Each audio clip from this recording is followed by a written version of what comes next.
আসসালামু আলাইকুম। নার্গিস কুইজিনে আজকে আমি আপনাদের সামনে খুবই মজার একটি নাস্তার রেসিপি নিয়ে হাজির হয়েছি। আজকে আমি আপনাদের সামনে বার্মিজ বাদামের রেসিপি নিয়ে হাজির হয়েছি।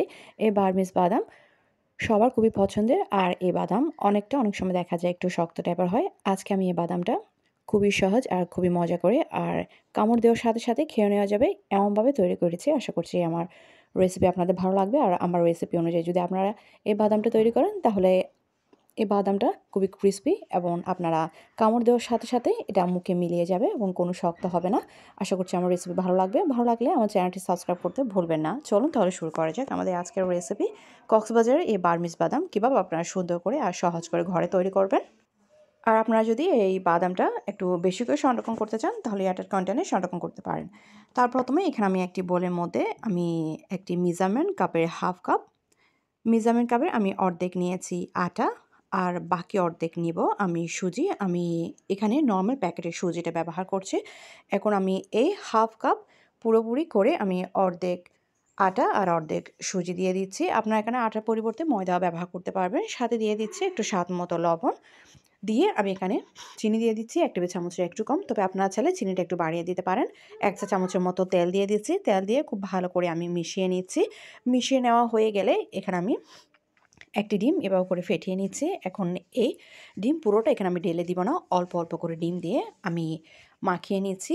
এই আমরা কোনো পানি দেব না, এই ডিম দিয়ে আমি এই ডোটাকে তৈরি করে নিব।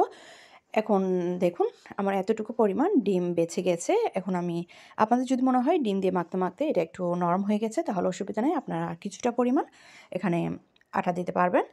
এখন আমি একটু রেস্টে রেখে দিচ্ছি 10 থেকে 15 মিনিটের জন্য। তার মধ্যে আমি এখানে কিছু বাদাম ভেঙে নিচ্ছি। আপনারা চাইলে এখানে কাঁচা বাদামও নিতে পারেন। কাঁচা বাদাম নিয়ে আপনারা একটু টেলে নিলে হয়ে যাবে। আবার চাইলে এভাবে বাজারে কেনা এরকম বাদামও আপনারা ব্যবহার করতে পারেন। এখন আমি এই খোসাটা ছাড়িয়ে নিচ্ছি। খোসাটা ছাড়িয়ে আপনারা ভেতরে এই বাদামের আলগা এই খোসাটাকে না নিলেও চলবে। আমি কিছু কিছু বাদাম এভাবে উপরের মোটা খোসাটা ছাড়িয়ে ভেতরে কিছু কিছু বাদাম ভেতরে খোসাটা ছাড়িয়ে নিচ্ছি, আবার কিছু কিছু বাদাম এভাবে খোসা সহ নিয়ে নিচ্ছি। এখন এভাবে করে আমি সব বাদামগুলো ছাড়িয়ে নিয়েছি। ছাড়িয়ে নেওয়ার পরে এখন আমাদের রেস্টে রেখে দেওয়া সেই ডোটাকে আমি একটি পিঁড়ির মধ্যে নিয়ে নিচ্ছি।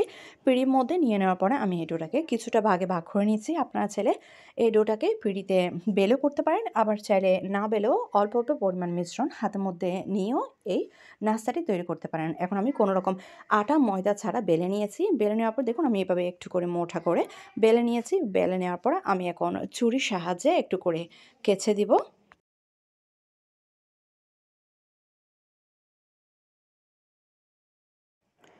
ছুরির সাহায্যে কেচে নেওয়ার পর আমি একটি অংশ নিয়ে দেখুন এভাবে হাতের মধ্যে নিয়ে একটু করে চ্যাপ্টা করে নিয়েছি। চ্যাপ্টা করে নেওয়ার পর আমরা যে বাদামের খোসাটুকু ছাড়িয়ে নিয়েছি ওরকম একটি বাদাম এর মাছ বরাবর রেখে আমি উপরের মুখটাকে এরকম বন্ধ করে দিচ্ছি। বন্ধ করে দেওয়ার পর হাতের তালুতে নিয়ে একটু করে গোল করে একটু রাউন্ড শেপ করে নিব। এটা আমি কিভাবে করছি আপনারা ভিডিওতে দেখলে বুঝতে পারবেন, এবং এই কাজটি অনেকটা সহজ, আপনারা খুব সহজে করতে পারবেন।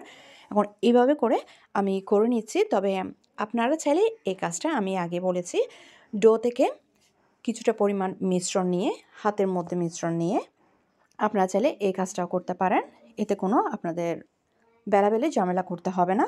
আপনারা চাইলে বেলে এভাবেও করতে পারেন, আবার চাইলে অল্প পরিমাণ মিশ্রণ হাতে নিয়ে ওভাবেও করতে পারেন। আপনাদের যেরকম পছন্দ আপনারা ওভাবে করে এই বার্মিজ বাদামটা করে নিতে পারেন। আমি আপনাদের এরকম ২ ভাবে করে দেখিয়ে দিচ্ছি। কিছুটা আমি একটু বেলে কিছুটা অংশ নিয়ে তার মধ্যে বাদাম দিয়ে করে দেখাচ্ছি। আবার কিছুটা অংশ অল্প পরিমাণ মিশ্রণ নিয়ে এভাবে হাতের মধ্যে নিয়ে তার মাঝ বরাবর আমি বাদাম দিয়ে এর মুখটাকে বন্ধ করে একটু রাউন্ড শেপ করে নিচ্ছি। আপনাদের যেরকম ভালো লাগে আপনারা সেভাবে করে এই বার্মিজ বাদামটা করে নিতে পারেন।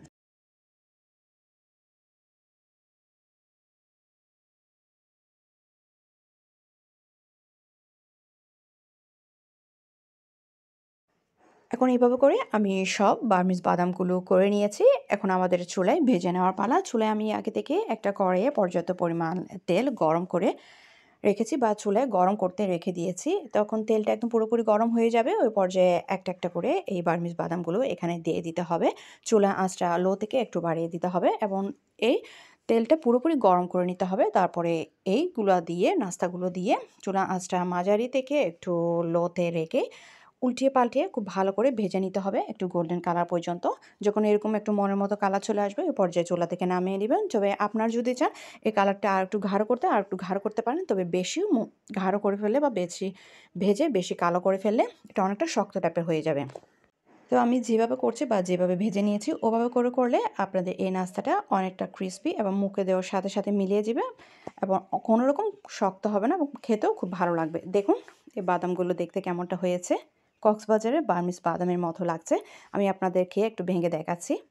দেখুন এর ভেতরেটা, এটা খেতে অনেকটা টেস্টি এবং খেতে খুবই ভালো লাগে। যাদের কক্সবাজারের এই বার্মিজ বাদাম খুবই পছন্দের তারা ঘরে এভাবে বানিয়ে খুবই মজা করে খেয়ে নিতে পারেন এবং বানিয়ে একটি এয়ারটাইট কন্টেনারে দীর্ঘদিন সংরক্ষণ করতে পারেন। যখন ইচ্ছা ভালো লাগবে তখন খেয়ে নিতে পারেন।